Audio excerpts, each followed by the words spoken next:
Oh, okay. Yeah. Going on at exactly the same time. Whoops.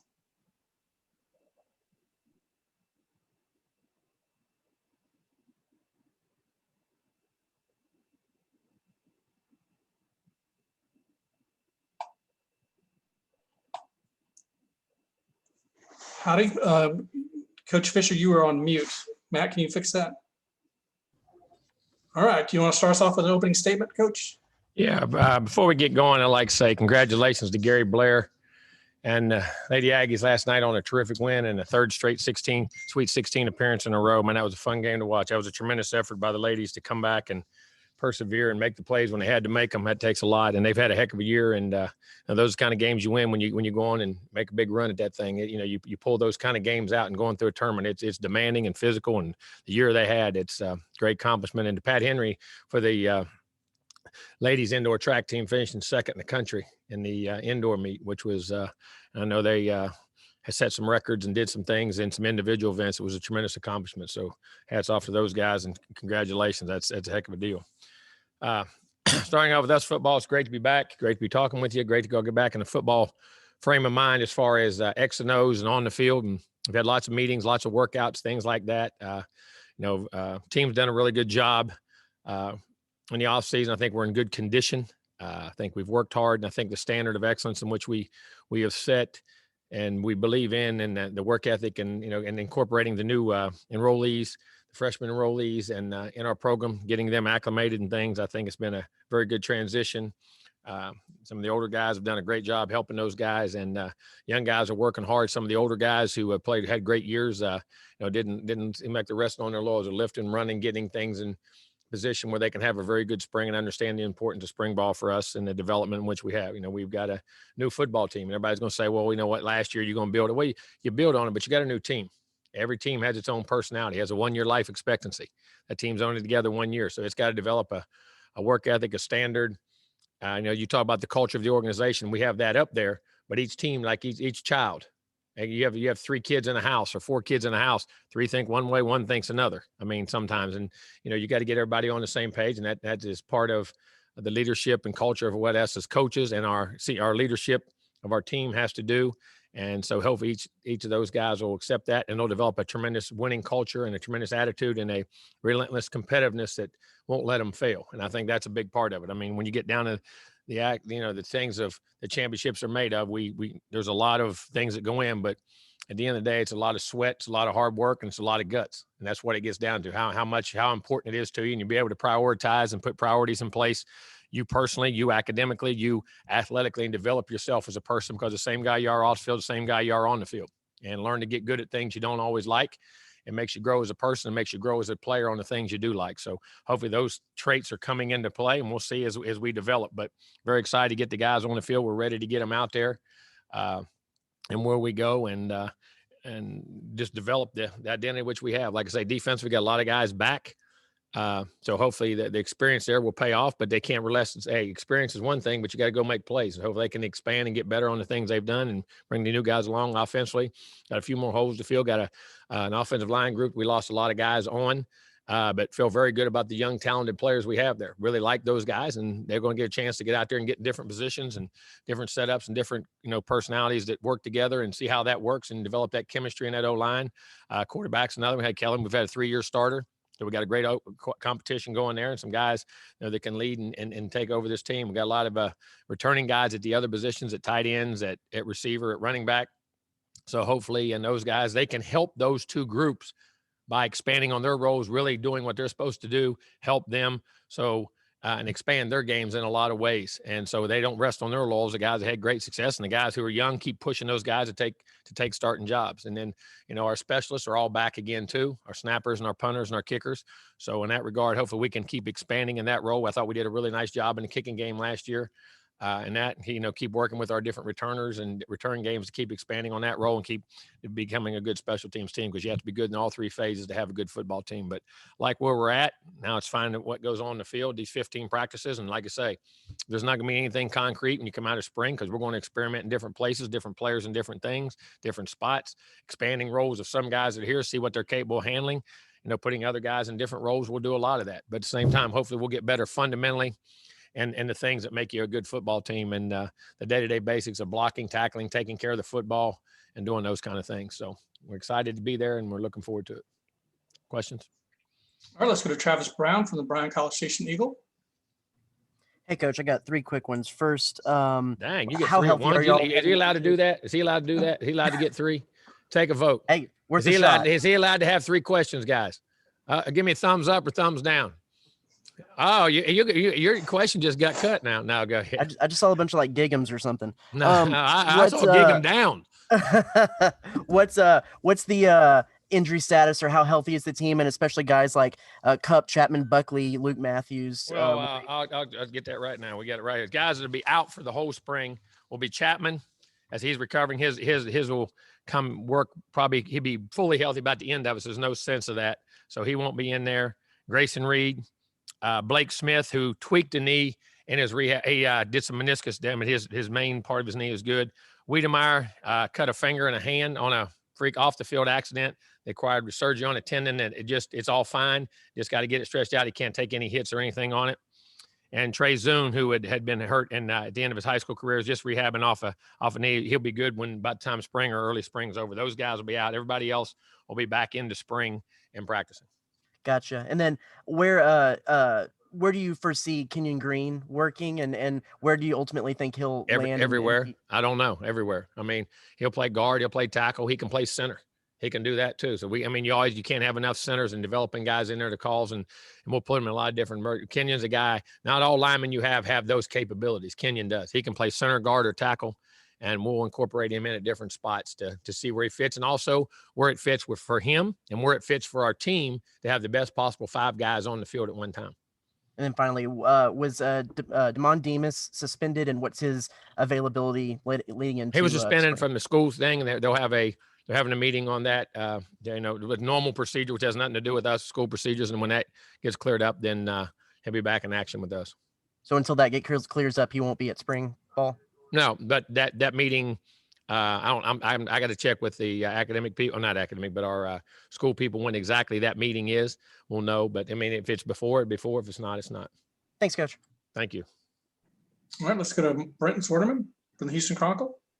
Jimbo, how much are you looking forward to mixing and matching on that offensive line to replace 4 starters, and also on the progress of Luke Matthews as well? Maybe. Well, because there's so many young, talented players. I think there's a really good group of guys there. I'm anxious to see how they fit and how they fit with each other. Like I say, the talent is there. There's no doubt. So very excited. But experience is one thing that, you got to, and hopefully you can get them to where they need to be for the most of the time, but you've got to mix and match to try, because coming out of spring, it's important we understand who can play, and then we'll keep developing that chemistry as we go. But Luke has done well. He's come back, he had a shoulder injury that he should be fully go on. In our walkthroughs and things we've been able to do right now, very intelligent, really has grown with his understanding of the game and what his centers were responsible for, which up front, making all the calls and the thing, has a really, really good understanding, in my opinion, of what to do. And he's developed physically too. I think he can be a good player. I really do. Thank you. Thank you. All right, next up is Olin Buchanan from Texas. You're muted. I'm You're sorry. muted, Olin. Bill? It doesn't say so. Is he back? There you all right. You all right there now? I just couldn't hear you. Huh, okay. I want to start off asking about Devon Achane. Will he do anything in the spring, or is he just straight track guy? No, we will. We'll be meetings, and there'll be things when he comes over, but we'll also work with track and how success. Now, if he's having tons of success, we're not going to do anything that makes him not run well in the meet. It's something that's very important to him, and he's very good at. So, but we'll work, which I've done before. I did it with, Jalen Ramsey was a guy who did that.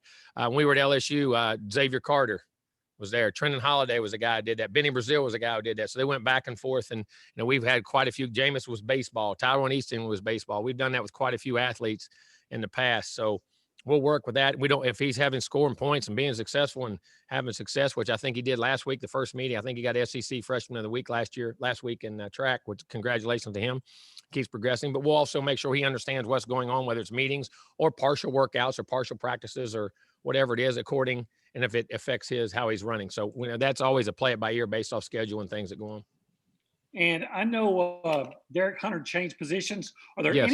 other guys that you are going to be looking at this spring at a different position than maybe you did a year ago? Yeah, all of them. I joke about that. I'm serious. You'll see inside receivers outside. You'll see them in the back. You know, I think that's one of the things that you have to be able to do now. Offensive line guards playing tackle, tackle playing guards, and as you recruit guys, and safeties that play nickel, corners that play nickel, corners that play safety. I mean, because I think in the secondary too, it's become like basketball. It's a matchup game. So constantly matching those guys. You'll see DNs at D tackle, D tackles at DN, or whatever, depending on pass rush games or what you're trying to do. Linebackers that play Mike, Will, and Sam. I mean, they've got to be able, because sometimes you're in no huddle, you can't flip-flop guys, or if they formation you, you're constantly changing, making those guys. And not only can they find out if they can play it, it's important for them to know what the guy beside them doing. Like one of the greatest things about, when you play Mike or Will and as a linebacker, all right, if you're not there all the time, but you at least know what that guy's responsibilities are, helps you be better at your job. When you play guard and tackle, all right, things at tackle that, I'm taking care of me. Well, if I get that look, that really hurts the guard. You know what I'm saying? And do I got to help him on this play, and guards the tackles and centers the guard? I think the intermatching and intertwining of things doesn't always mean when you're going to be, but I think at the position you end up at, sometimes it helps you grow there because you have a really genuine understanding of what that guy beside you is doing. So in certain looks, when he needs help, when he can be soloed, things like that, I think it makes a big difference. So we'll do that with all of our positions. All right. Well, thank you very much, Coach. Thank you. All right, next up is Mike Lucas from KAGS. Hey, Coach, when you go into an off-season spring ball with a quarterback competition at hand, is there a guy that in the back of your mind you want to take the reins and grab the position, or is it truly an open situation between however many guys are competing? It's an open competition. I've learned not to do that over time. I mean, I really have. I mean, because like I say, what you think and just let things play out, let things happen, and your actions speak so loud I can't hear what you're saying. What you do, how you do it, and gives each guy a fair chance to do it, and how guys respond. Because football is a game. I always say this at quarterback. One of the things we don't talk about, he can throw it, he can run it, he can think, he can make decisions. Well, how does he get all 11 guys to act around him?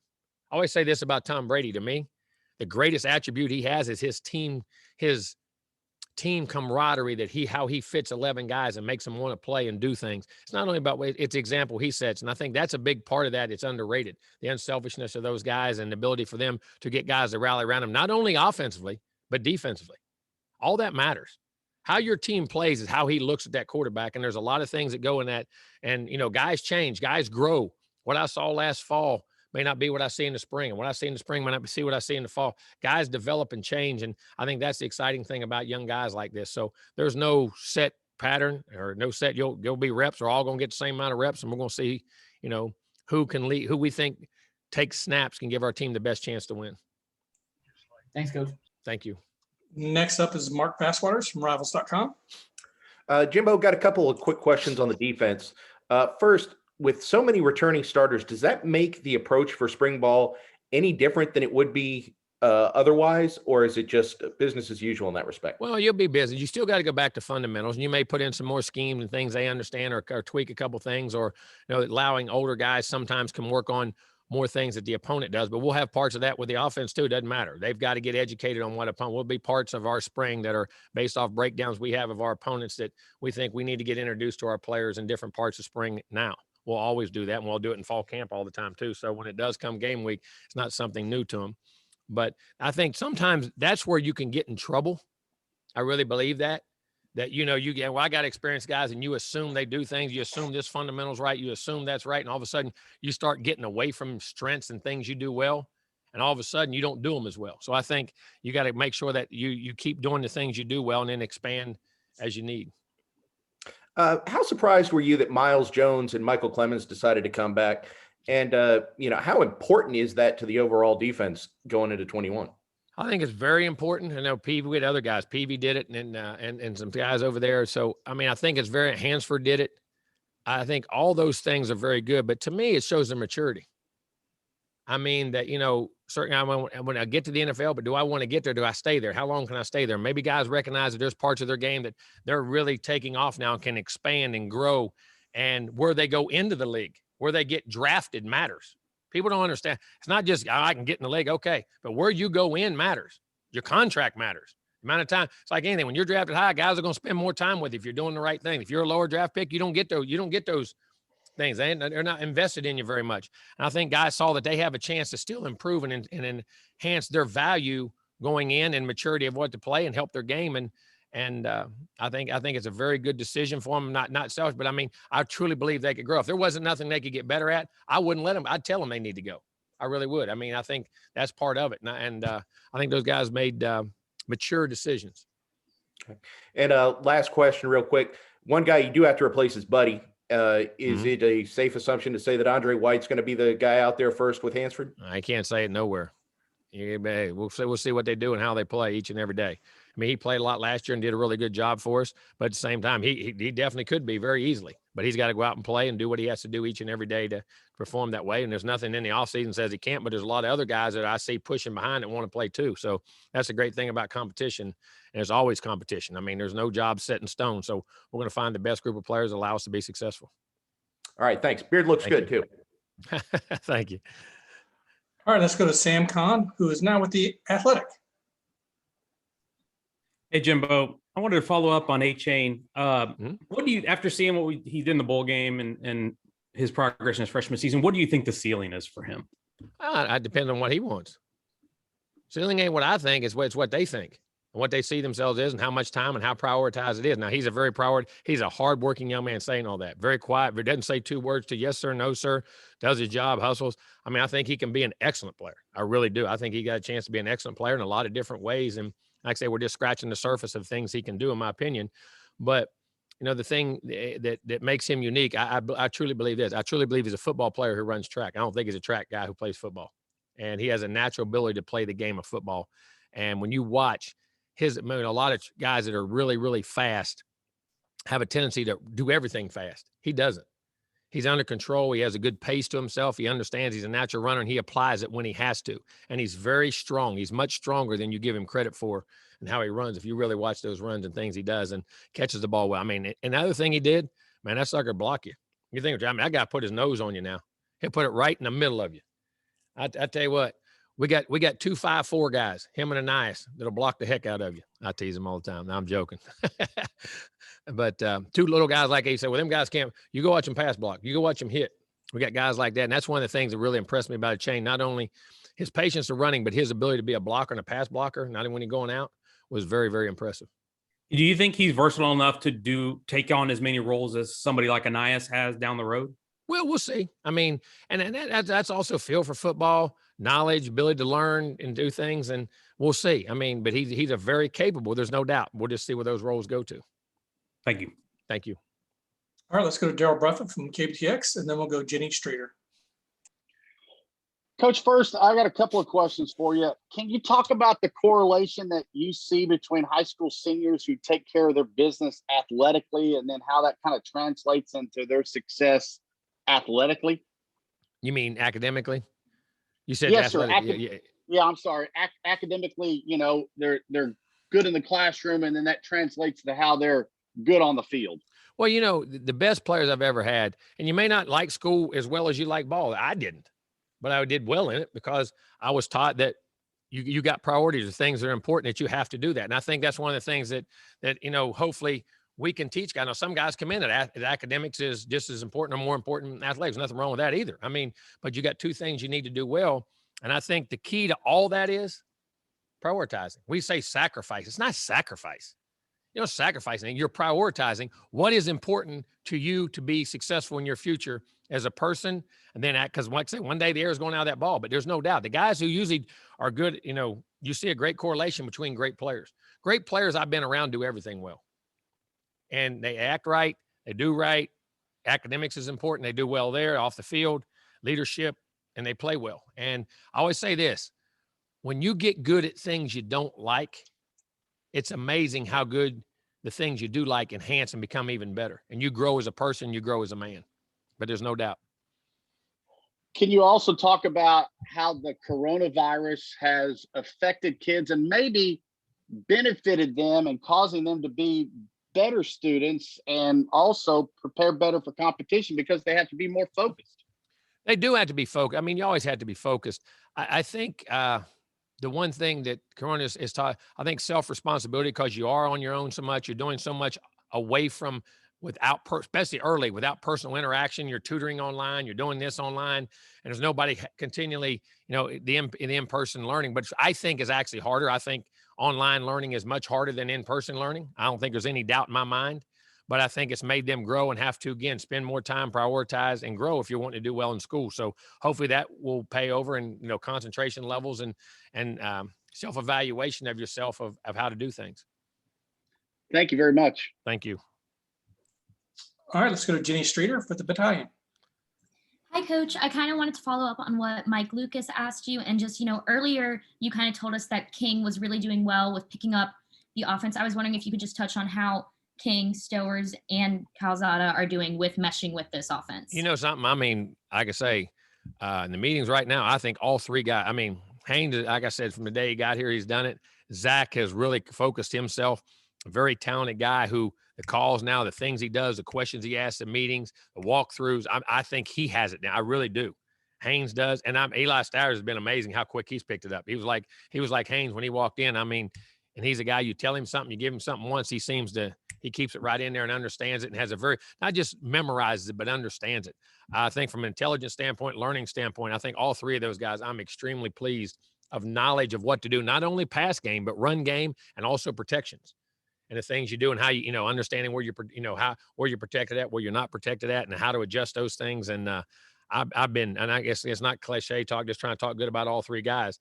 I think all three guys have done an outstanding job in that regard.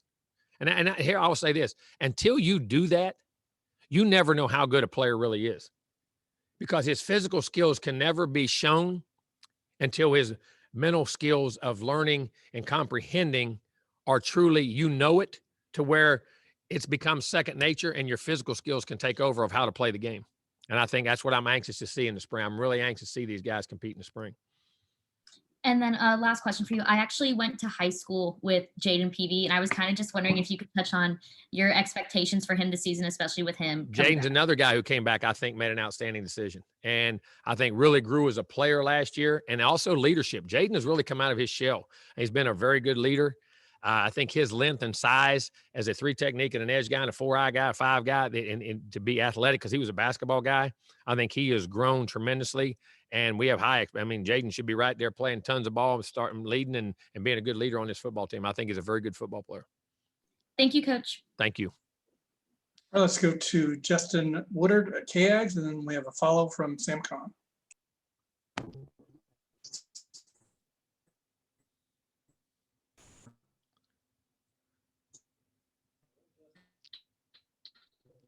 Justin, Coach, hope you can hear me. I tell you what, we're not hearing you. So we're going to go to Sam Kahn, and we'll kind of try to come back to Justin. Sorry about that, Justin. It's not coming through, buddy. Actually, us too, with his dad being the coach at Lungs. You hear me now? Now I can. Actually can. Hello? No, I can't. Justin, you there? Now it went back to it. It's like every time. Let's go to Sam Kahn. Let's go to Sam Kahn, and we'll try to come back to Justin. Hey, Jimbo, following up on the quarterbacks, what would you say each of them does best physically when you look at all three of them? What are their best physical traits? I think they all have to. I think there's a multitude of things, and I don't have any one thing they do well, because if there's only one thing they do well, they're going to have a hard time being successful. Because there's such a multitude of things it takes to be successful. And I'll wait and see. Like I say, I'm waiting to see what they all do well. Like Eli, I've never had in practice. I'm waiting to see, how much Haynes has grown, how much Zach has grown. So we'll wait and see. And on the other side of the ball, defensively, when you consider how many guys you got back, how good do you feel about your depth and the ceiling for this group? Well, I think depth, we got to continue to, you can never have enough depth and where you're at. And the ceiling will be determined by how prioritized they are on being dominant and taking over and being able to do that. And you have to have that mentality and thought process going in to be able to do that. So hopefully their fundamentals and basic things in which they do, they'll execute well enough. Because listen, the great defenses I've ever been a part of, I've been on teams, I've coached teams, been number 1 in the country in defense, number 1 in scoring defense, led everything, interceptions, turnovers, sacks, all that. The one thing all those great defenses did, they did ordinary things better than anybody else. It wasn't spectacular things. It was the ordinary day-to-day things and day-to-day plays that they made consistently, which allowed them to be successful. And they had one mentality. The other team isn't scoring, and we're going to put as much of our physicality on you as we possibly can. Thank you. All right, let's try to go to Justin again, see how this goes. Highway 21 is not my friend driving back from San Antonio. I apologize, Coach. It's all right. What's your expectations for pro day, given there was no NFL combine this year? How do you hope the guys perform on Tuesday? Well, I hope they perform very well, because I mean, they're getting a shot. I mean, that's what they've worked their whole life for. And you know, hopefully that, like I tell them, it's just like the game. They don't look at the scoreboard. Let your preparation and what you do daily and your work habits coming up. If you've put the work in, you've done it right, you'll perform well. And you can't worry about those things. Let your natural instincts and your day-to-day habits you've created over time work hard, and I think they'll have good days. I think that we have a lot of guys that will do very well, in my opinion. And quick follow-up on Kellen's Senior Bowl. I know it was back in February, but did you get a glimpse of what he was able to do, and how much do you think he helped himself? I think he helped himself greatly, because I think when you say, like I say, film is one thing. Meeting a guy, seeing a guy, and this, not only that, his personality. How's he learn? How's he communicate? How's he interact with other people on the team? How does he deal with when you're teaching him something? How quick does he pick it up? And if he doesn't pick it up, how does he react to that? And if he has failures in practice, which you can't see all the time, how does he react to those? How does he react to the teammates around him who don't do their job, which affects his job? There's so many things as a quarterback and the interactions there that I think that can't be. You can't get opinion on it until you actually see it in person. And everything I've heard, he did a great job at that. And I think his knowledge of the game, I think what we do offensively, like I just had a conversation with him not too long ago. He said he felt so comfortable going in with, just because of whether it's called the same thing or not, but the schemes and what your quarterback's required to do at the line of scrimmage and how much it is. And a lot of guys, it doesn't translate from college to pro, because they don't do things in college that translate to the pro game. And what are quarterbacks required to do just from calling a play, organizing things, how the check system's set up, to setting protections, to runs, and how much you have to do at the line of scrimmage before the plays, the ball's even snapped. So he said he felt very good on those things. He says interviews have went well, and hopefully I'm hearing, hope we keep doing some good things. He keeps working and it gets drafted very high. Thank you, Coach, as always. Thank you. All right, we're going to wrap it up with a couple of follow-ups, one from Travis, another from Brent. If I can get one more. So with what you did in the fall, testing and COVID kind of stuff aside, is there anything that you learned or changed how you set up practice, or the way that you train, that you're kind of carrying over into the spring this year, that maybe you were taught or you learned through the crazy year that we had this last year? Well, I mean, expect the unexpected, which you always say, but you definitely did here. Don't let things bother you. If it, go with the flow a little more, and how things, what you can control and control what you can control. But I think one of the things we learned, I think you'll see it again in this off season, hopefully going into fall camp, that I think a longer camp, now in spring, it's not longer, but because we have days off, and I think it allows you to be able to have teaching days in between. I think hopefully that carries over into the fall, that I think a longer camp, not more practices, but a longer camp with more days for meeting days and off days for kids, not only for their physical ability and, control. I think it helps concussions and their physical bodies and everything, but also them learning what to do and how to do it and being able to show the film and teach, I think I really like the way those things went in the fall. Thanks, Coach. Thank you. All right, and Brent, wrap us up. Along those lines, it does seem like a lot more things are getting back to normal, on the school front and things like that. So remember, some opposing coaches talked about how loud Kyle Field was, even at 25,000 or what have you. I'll wait till they get it full. And I was going to ask you how much you're looking forward to the spring game, to having fans back. And I know it's still going to be limited, but the fact that it is somewhat returning to normal in that front. Well, I'm anxious to say, because didn't something come out today say we set the limits or whatever? You can set your own limits or something. Did that come out today? Am I off or am I on that? I thought I read that, but hey, the more the merrier. I'd be glad to have everybody back, see everybody, let them come see the guys, and the guys really appreciate them being there and the support they have. And I think it's one of the great experiences of being here at Kyle Field, to have the support you have, and I'm anxious to get them all back. You apparently keep up with the news more than I do, Jimbo. Thanks. No, I don't. Someone told me that. Okay. I just got hope I can trust the information. There you go. Thank you. Thank you. All right, that's a wrap. Thanks, Jimbo. Thank you, guys.